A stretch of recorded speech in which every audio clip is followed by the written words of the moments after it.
At some point, we've all tried to stream a fine episode of Tech Quickie and run up against a Wi-Fi range limit. So have you ever wondered, why can't we just boost it to maximum power and extend the range? To answer, we reached out to our good friend and Wi-Fi expert, Joel Crane, and we'd like to thank him for his contributions. Two of the most obvious ways that we can increase range present other technical problems. You see, at slow speeds, the modulation scheme, the small adjustments in the waveform that actually carry the data, is much simpler and easier for equipment to understand. But as speeds get faster and faster, the modulation schemes are more complicated and more prone to errors and interference.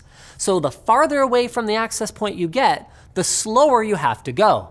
In fact, if your access point is sending out a signal and not getting any kind of reply from another gadget acknowledging that it received the signal, the AP will keep slowing the speed down and down and down until it gets a response. And this is a big part of the reason that speeds get slow if you walk farther away from your router. Now, as we demand faster speeds for high-def streaming, gaming, and file transfers, simply slowing down our Wi-Fi to make it go farther isn't a viable solution. So, back to more power then, right?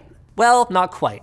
The Wi-Fi standard doesn't have a super high transmit power to begin with in order to comply with telecommunications laws in different countries. For example, in the United States, you can't go higher than 200 milliwatts, and most routers are configured by default to transmit at this maximum. So you can't turn it up any further, legally. However, that doesn't mean that getting better Wi-Fi range is a fool's errand. One trick that actually does work fairly well is to focus the Wi-Fi signal in one direction. You see, a typical home router has omnidirectional antennas where the signal is transmitted evenly in all directions and kind of like a big donut shape. But if your router is at one end of your house and your couch is at the other, that's not the best setup. Instead, you can get something called a patch antenna, which looks like a big flat panel and sends the signal out in one direction. They're more common in commercial settings or at trade shows, but there is nothing stopping you, for example, from sticking one on the side of your house and blanketing your backyard in a strong Wi-Fi signal. Another trick that's built into some Wi-Fi standards is the use of a long guard interval.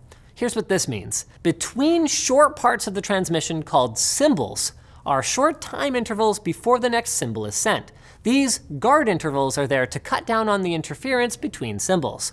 So if they're short, you get more data, but if they're long, you get less interference and therefore longer range at the expense of some speed. Wi-Fi 6, by the way, is introducing extra long guard intervals for outdoor use, where ranges often need to be longer.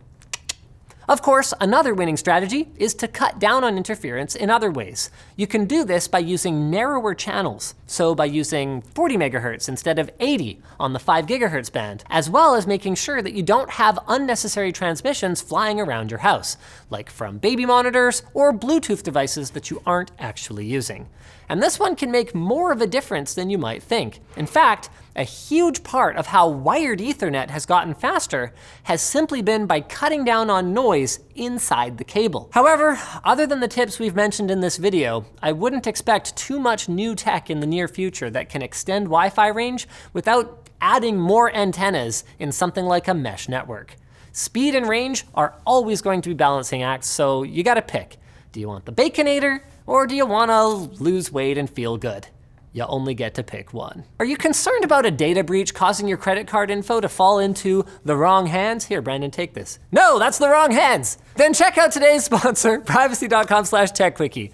They have a free, easy-to-use service that hides your credit card number.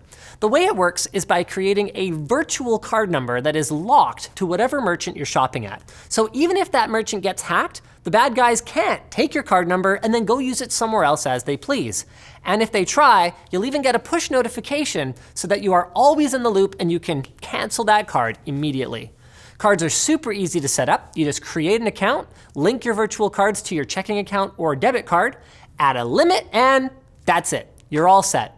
They've also got a browser extension that autofills information for you when you're making a purchase, so there's a convenience factor as well. Privacy.com is PCI DSS compliant, uses military-grade encryption to secure your information, and they offer two-factor authentication. And because they make their money from merchants, there is no cost to you. It's free. So try it out today and you will get $5 in your account at privacy.com/techquickie. That's privacy.com/techquickie. So thanks for watching, guys. Like, dislike, check out our other videos. Leave a comment if you have a suggestion for a future Fast as Possible, and don't forget to subscribe. It's worth it, I promise.